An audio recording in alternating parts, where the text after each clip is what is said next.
के नेता प्रतिपक्ष मामले पर कहा है कि विधानसभा अध्यक्ष इस मामले में मिस्र का पिरामिड बना रहे हैं। उन्होंने कहा कि 2 साल पहले ही जेवीएम का बीजेपी में विलय हो गया है।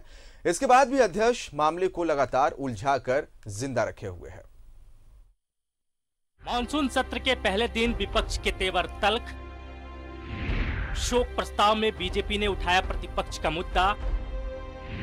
सत्ता पक्ष ने विपक्ष पर जताया ऐतराज। जेवीएम बन रहा मिस्र का पिरामिड। जेवीएम का हो चुका विलय, फिर भी रखा गया जिंदा। विपक्ष का रवैया दुर्भाग्यपूर्ण।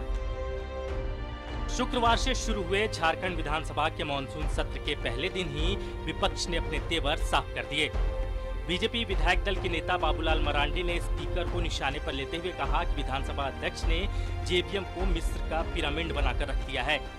जिस जेवीएम का विलय बीजेपी में हो चुका है, स्पीकर 1.5 साल से उस पार्टी को विधानसभा में जिंदा रखे हुए हैं। ढंग से अध्यक्ष जी ने जो व्यवहार कर रहे हैं, जो बर्ताव कर रहे हैं पिछले 1.5 साल से, तो हर चीज का कोई सीमा होता है। हम सब लोगों ने किताबों में पढ़े कि वे मिस्र में जब लोग मर जाते हैं तो उसके लाश को पिरामिड में रखा जाता है। तो विधानसभा के अध्यक्ष ने उसी प्रकार से जब 2020 में ही झारखंड विकास मोर्चा समाप्त हो चुका, इलेक्शन कमीशन ने उसकी सारे मान्यता दे चुकी, उसको डिस्ट्रॉय कर चुका। विपक्ष के नेता के तौर पर बाबूलाल मरांडी को लेकर बीजेपी का धैर्य उस समय जवाब दे दिया जब हाउस के अंदर सरकार शोक प्रस्ताव पढ़ रही थी। बाबूलाल मरांडी को मौका न देकर बीजेपी विधायक बिरंची नारायण को मौका देना बीजेपी को नागवार गुजरा। लिहाजा उसी दौरान बीजेपी ने स्पीकर का ध्यान आकृष्ट कराना चाहा, जिस पर सत्ता पक्ष ने ऐतराज जताया। संसदीय कार्य मंत्री आलमगीर आलम ने कहा कि बीजेपी का आचरण संसदीय परंपरा के खिलाफ था। विधानसभा के लिए दुर्भाग्यपूर्ण, आज का दिन सबको याद रहेगा।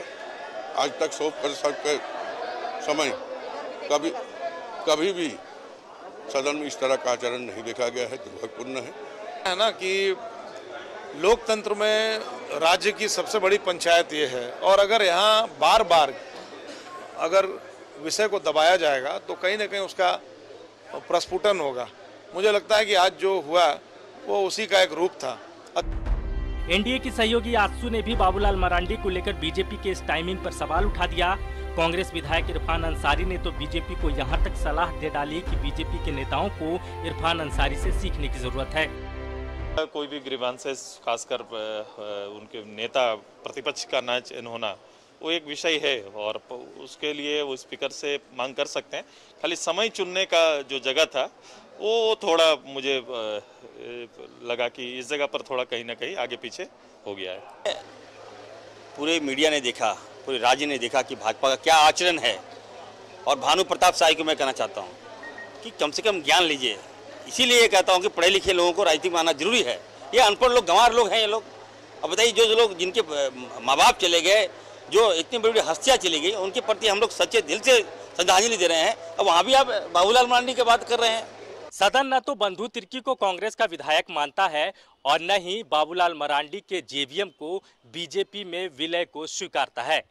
हालांकि दोनों दलों ने अपने अपने नेता को पार्टी के अंदर अहम जिम्मेवारी दे दी है, लेकिन सदन का नजरिया अलग है और बीजेपी की लड़ाई सदन के इसी नजरिए को लेकर है।